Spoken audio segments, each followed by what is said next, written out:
Хүүхний санхүү стратеги хичээлийн төлөвлөгөө төсөв хэсэг эхэлж байна. За бид нар өмнөх хичээлдээр зорилгоо маш тодорхойлох гэж оролцсон тийм ээ. Одоо байгаа нөхцөл байдалтай мөн дүн шинжилгээ хийгээд санхүүгийн тайлбар бэлтгэсэн. За инхээр А цэгээс Б цэгт хэрхэн хүрэх вэ гэдэг биднэрт одоо найруулчилсан төлөвлөгөө хэрэгтэй тийм ээ.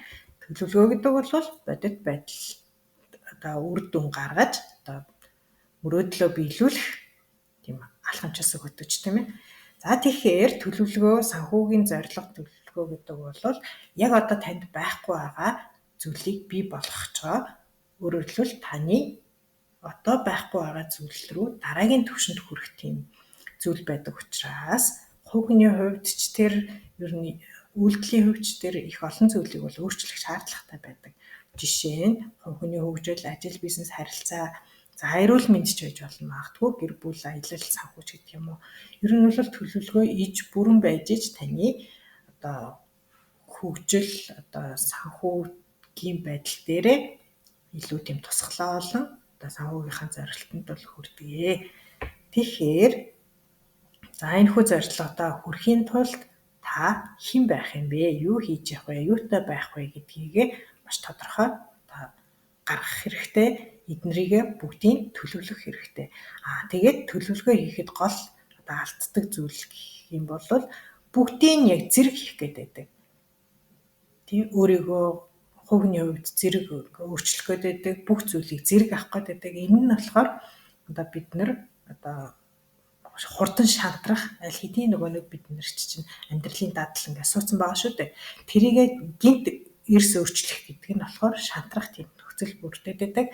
Тэгвэл яах вэ гэх юм бол илүү тийм урт хугацаагаар хараад 5 жил, 10 жил, 3 жил ч гэдэг юм уу тэр зүйл хугацаагаар хараад та хэн байх юм, юу хийж явах юм, юутай авах юм бэ гэдгийг харах юм бол жилд нэг 3-аас илүүгүйгээр төлөвлөгөө одоо зорилт тавьж төлөвлөгөөндөө тусгах юм бол та баг багаар ч гэсэн өөрчлөгдөд нэг мэтгэд одоо БЦ буюу зорилго мөрөөдөлтөд хүрсэн байх.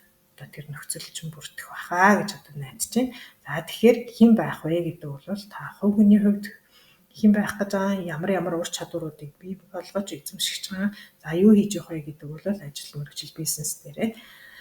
За та ямар карьерийн одоо шатлалаар ахимаар байгаа юм бэ? Юутай байгаа юм бэ гэдэг бол хүрэн мөнгөний хувьд одоо юутай байхгаа илүү тодорхой болгоход урт хугацаагаар харах тусмаа яг одоо төлөвлөх одоо ажил чинь илүү тийм айжуу буюу таныг баг багаар өөрчилсөн тийм байх нэ. За жил дотроо ч гэсэн 6 сар, 3 сар, одоо 2 сар, 1 сар ч гэдэг юм уу ингээд баг багаар энэ сард одоо борлуулалтын ур чадвар дээр дараасаар одоо ямар тийм өөр чадвар дээр хүрэн мөнгө өсгөх ч гэдэг юм уу санхүүгийнхаа мэдлэгийг дээшлүүлэх гэх мэтчлэн хувь хүний хувьд за юутай байх буюу хөрөнгө мөнгөний хувьд ингээд илүү тийм урт хугацаанд төлөвлөхийг одоо оролдоорой.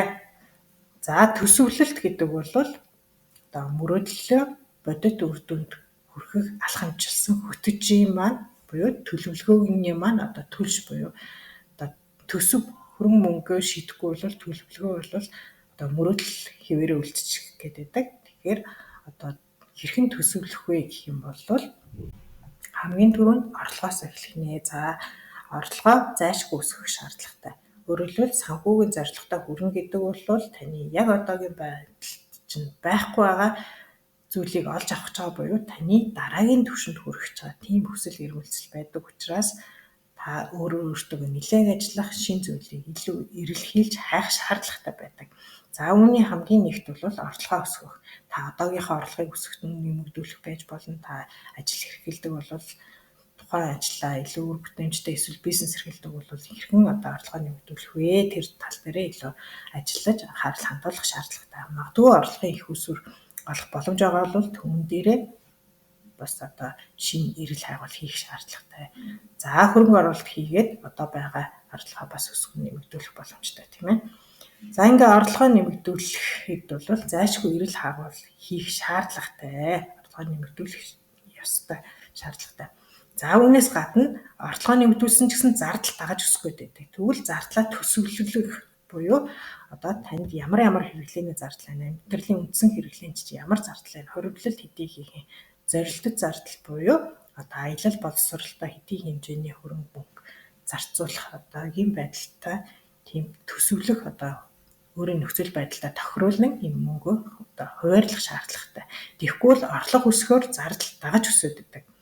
За ингээд өөрийн нөхцөлдөө одоо санхүүгийнхаа зардлыг бол төсөвлөсөн бол одоо хуваарлалт хийх буюу санхүүгийн тодорхой дүрэн баримтлал бол илүү тийм тууштай та санхүүгээ ингэж хөрөнгө мөнгө удирдах чаддаг. Санхүүгийн хуваарлалт хийх дүрэн гэдэг маань одоо 50 30 20 дүрм, за 70 30 дүрм гэдэг юм иймэрхүү байдаг. Тэрний үе гэвэл за жишээ нь 50 30 20 дүрм гэдэг бол 50% та үндсэн одоо амьдралынхаа хэрэглээндээ 30% одоо зорилттой зардал буюу аялал, боловсрол, за магадгүй өөр одоо хүүхдтэй ч гэдэг юм уу. За 20% нь бол яг хөрөнгө оруулалтанд зориулж, за 70 30 дүрм гэдэг бол 70% одоо 70%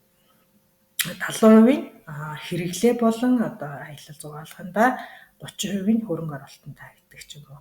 Ер нь бол ямар нэгэн дүрэн баримтлах хэрэгтэй. Өөртөө эхэлж төлөх зарчим гэдэг. Тэрэн дээр жишээлбэл та хэдэн хувийг нь яг өөртөө хамгийн түрүүнд эхэлж хийх юм бэ?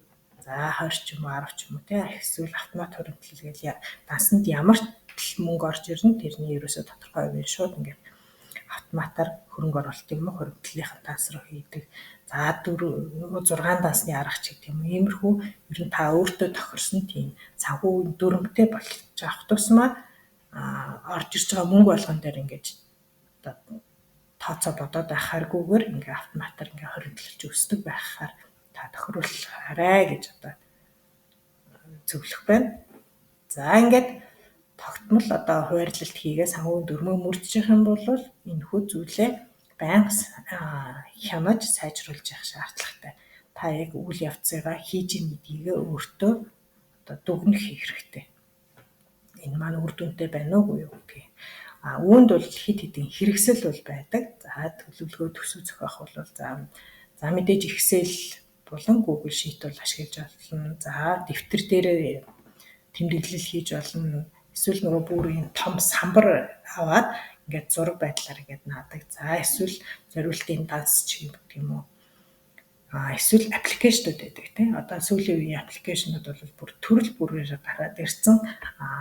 Би бол хид хидийг нь ашиглаж исэн.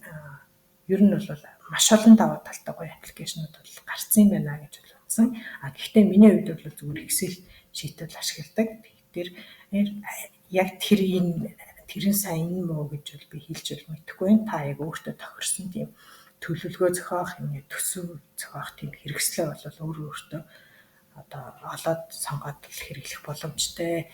Түүнэндээ бол эхлээд нэг сар аль нэг хэрэглээд болж ивэл цаашаа өргөжлүүлнэ. Болохгүй бол дахин одоо хэрэглээд одоо өөрийг туршиж үзээ явахд бол боломжтой гэж бодож байна. За тэгээд даалгаварт бол та өөрт тохирох төсөвлөлтийн зарчимтай болох өөрөлдөл нөгөө өөртөө эхэлж төлөх. За нөгөө 70 30 20 80 ч гэдэг юм уу тиймэрхүү өөртөө яг юм төсвөлтийн одоо хөрөнгө хуваарлалтын зарчимтай болох тэгээд тохирох одоо нөгөө өөрийн төлөвлөгөө төсөв зохиох тийм ап юм уу одоо ямар нэгэн байдлаар Excel sheet ч юм уу тийм дэвтэр дээрээ ингээд тогтмол ингээд хийж хөтөлж эргүүлээд харах дүгнэлт хийх боломжтой байдлаар та ингээд тууштай хийгээрэй гэж хэлэх байна. За ингээд дараагийн хичээл дээр уулзцгаая.